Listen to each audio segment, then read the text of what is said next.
So we just looked at tenet number 3, holons emerge. Tenet number 4 is holons emerge holarchically. Can you explain holarchy? That's Kessler's term for natural hierarchy. Hierarchy today has a very bad reputation, mostly because people confuse dominator hierarchies with natural hierarchies. A natural hierarchy is simply an order of increasing wholeness, such as particles to atoms to cells to organisms, or letters to words to sentences to paragraphs. The whole of one level becomes a part of the whole of the next.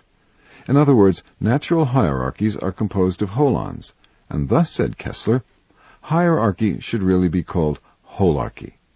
He's absolutely right.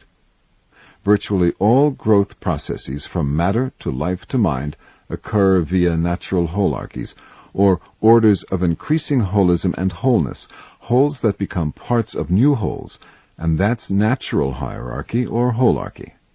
So it's the dominator hierarchies that disturb people. And with good reason, yes. When any holon in a natural holarchy usurps its position and attempts to dominate the whole, then you get a pathological or dominator hierarchy. A cancerous cell dominates the body, or a fascist dictator dominates the social system, or a repressive ego dominates the organism, and so on.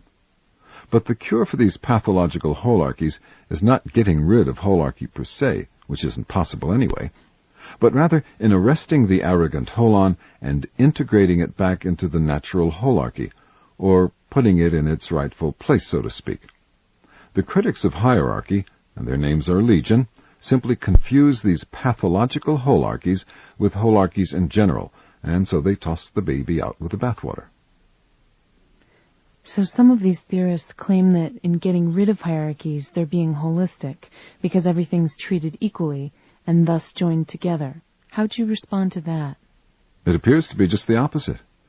The only way you get a holism is via a holarchy. When holists say the whole is greater than the sum of its parts, that means the whole is at a higher or a deeper level of organization than the parts alone, and that's a hierarchy, a holarchy. Separate molecules are drawn together into a single cell only by properties that supersede the molecules alone. The cell is holarchically arranged. And without holarchy, you simply have heaps, not wholes. You are a heapist, not a holist. Still, how would you respond to the fact that many folks claim that any sort of hierarchy or ranking is oppressive, even fascist?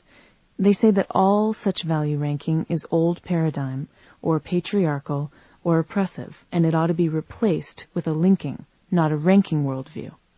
Well, that's a bit disingenuous, because you can't avoid hierarchy. Even the anti-hierarchy theorists that you mention have their own hierarchy, their own ranking.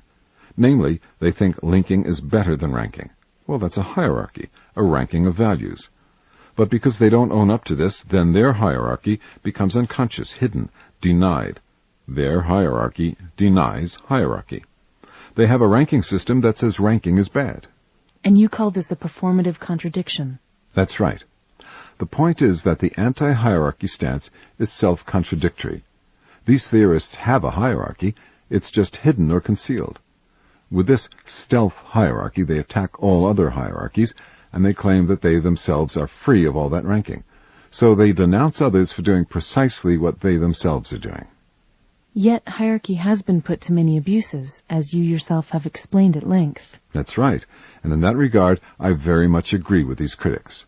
But the point is not to get rid of hierarchies or holarchies altogether. Well, that's impossible. Trying to get rid of ranking is itself a ranking. Denying hierarchy is itself a hierarchy. Precisely because the cosmos is composed of holons, and holons exist holarchically, you can't escape these nested orders. Rather, we want to tease apart natural holarchies from pathological or dominator holarchies. So what you're pointing out is that holarchies really are inescapable. That's right, because holons are inescapable. All evolutionary and developmental patterns proceed by holarchization, by a process of increasing orders of wholeness and inclusion, which is a type of ranking by holistic capacity. This is why the basic principle of holism is holarchy. The higher or deeper dimension provides a principle or a glue or a pattern that unites and links otherwise separate and conflicting and isolated parts into a coherent unity, a space in which separate parts can recognize a common wholeness and thus escape the fate of being merely a part, merely a fragment. So linking is indeed important, but linking is itself set within ranking and holarchy, and can exist only because of holarchy, which provides the higher or deeper space in which the linking and joining can occur. Otherwise, heaps, not wholes. And when a particular holon usurps its position in any holarchy, when it wants to be only a whole and not also a part, then that natural or normal holarchy degenerates into a pathological or dominator holarchy, which by any other name is illness, pathology, disease, whether physical, emotional, social, cultural, or spiritual. And we want to attack these pathological hierarchies, not in order to get rid of hierarchy per se, but in order to allow the normal or natural hierarchy to emerge in its place and continue its healthy growth and development. Okay, so here's what I think we have so far. Tenet number 1, the cosmos is composed of holons.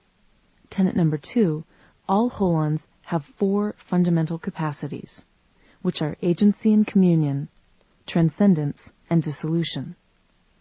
Tenet number 3, holons emerge. And tenet 4, holons emerge holarchically.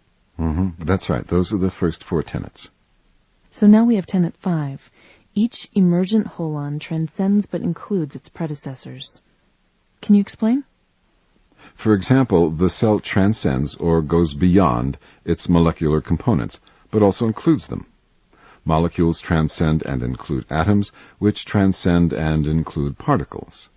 The point is that since all holons are whole parts, the wholeness transcends, but the parts are included. In this transcendence, heaps are converted into wholes. In the inclusion, the parts are equally embraced and cherished, linked in a commonality and a shared space that relieves each of them of the burden of being a fragment. And so yes, evolution is a process of transcend and include, transcend and include. And this begins to open onto the very heart of spirit in action, the very secret of the evolutionary impulse. The secret impulse of evolution? A molecule transcends and includes atoms. Transcends, in that it has certain emergent or novel or creative properties that are not merely the sum of its components. This is the whole point of systems theory and holism in general, that new levels of organization come into being, and these new levels cannot be reduced in all their ways to their junior dimensions. They transcend them. But they also include them, because the junior holons are nonetheless components of the new holon. So, transcends and includes. So the higher has the essentials of the lower, plus something extra. Yes, that's another way of putting it, which Aristotle first pointed out. All of the lower is in the higher, but not all of the higher is in the lower, which is what invariably establishes hierarchy or holarchy. Cells contain molecules, but not vice versa. Molecules contain atoms, but not vice versa. Sentences contain words, but not vice versa. And it is this not vice versa that establishes a hierarchy, a holarchy, an order of increasing wholeness. You know, there's so much controversy over a level being higher or lower than another, and yet you've suggested a simple rule for establishing higher or lower in any sequence. Well, take any evolutionary development, say atoms to molecules to cells to organisms. This is a sequence of increasing wholeness, increasing holons, each of which transcends and includes its predecessor. Now, if, in a type of thought experiment, you destroy any particular type of holon, then all of the higher holons will also be destroyed, but none of the lower holons will be destroyed. And this simple thought experiment can help you spot what is higher and what is lower in any sequence. So, for example, if you destroyed all the molecules in the universe, then all of the higher levels, cells and organisms, would also be destroyed. But none of the lower holons, atoms and subatomic particles, none of them would be destroyed. Okay, I see. So, higher and lower organization is not merely a relative value judgment. That's right. It truly is not an invention of patriarchal obnoxiousness or fascist ideology. If you destroy any particular type of holon, then all of the higher holons are also destroyed, because they depend in part on the lower holons for their own components. But the lower holons can get along perfectly well without the higher.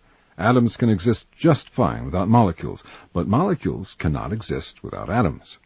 A simple rule, but it helps us see what is higher and what is lower in terms of any holarchy.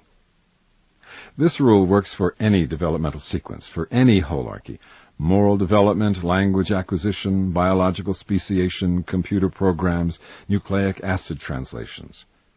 It works by virtue of the simple way that wholes depend on parts, but not vice versa. And not vice versa, as we were saying, is holarchy, or an order of increasing wholeness.